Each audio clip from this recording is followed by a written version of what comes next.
Vijendra Singh study hub YouTube channel में आपका स्वागत है। आज हम बात करते हैं 2 दिसंबर की जो अव्यवस्था हुई। 2 दिसंबर के सुबह हजारों यात्री एयरपोर्ट पर थे।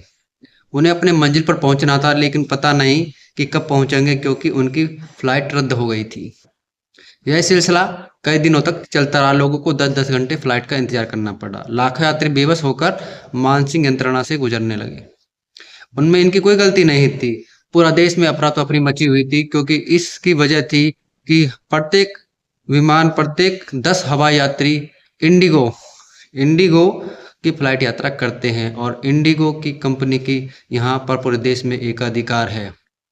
65% हिस्सेदारी है इंडिगो पूरे यात्रा करने वाले यात्रियों के बीच। इसमें 25% है दूसरी जो कंपनी है एयर इंडिया की हिस्सेदारी है। तो अफरा तफरा का माहौल मच गया, लोग अपनी मंजिल तक नहीं पहुंच सके। इसमें क्या गलती हुई? डीजीसीए जो कि नियामक संस्था है, उसकी क्या गलती हुई? क्या उनको नियम बनाने चाहिए थे? लेकिन सवाल ये है, क्या इस तरह जो भारत एक बहुत ही विशाल लोकतंत्र वाला देश है, इस तरह एक कंपनी की क्या मोनोपोली हो सकती है? क्या एक कंपनी का अधिकार हो सकता है? आइए हम कुछ और कंपनियां हैं जिनके मोनोपोली है एक तरह से। जैसे हम देखें तो डीटीएच सर्विस में हमारा ग्राहकों की संख्या को देखते हुए 2 कंपनियों की मोनोपोली है। एक है हमारी टाटा प्ले और दूसरा है हमारा एयरटेल कंपनी। वोडाफोन कंपनी थी जिसमें वो कर्ज के दब गई, लेकिन उसको सरकार में उसको अपनी जो कर्ज को दबाने के लिए सरकार में उसको अपनी हिस्सेदारी करनी पड़ी। यानी अब भारत सरकार का वोडाफोन में कुछ परसेंट क्या है, हिस्सेदारी है ना।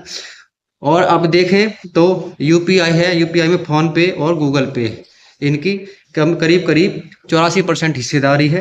टेलीकॉम में जियो और एयरटेल, इनकी 75% हिस्सेदारी है। तो ये क्या है, यदि ये चाहे तो व्यवस्था कर सकते हैं, क्योंकि और कंपनी इनके मुकाबले नहीं आ सकती। यह व्यवस्था और देशों में भी देखने को मिलती है। अमेरिका जैसे देशों में जहाँ पर बहुत बड़ी कंपनी है, फेसबुक हुआ और माइक्रोसॉफ्ट हुआ, एप्पल हुआ, इन कंपनी की मोनोपोली है, यानी वहाँ पर एकाधिकार है। ये कुछ भी परिवर्तन कर सकते हैं। तो क्या सरकार को ऐसे कदम उठाने चाहिए ताकि किसी कंपनी का एकाधिकार ना हो? क्या जो छोटी कंपनियां हैं वो इसी तरह रह जाएंगी? क्या वो इस तरह बाजार में आने से कतराती रहेंगी, क्योंकि वो इस तरह उनका सामना नहीं कर सकती?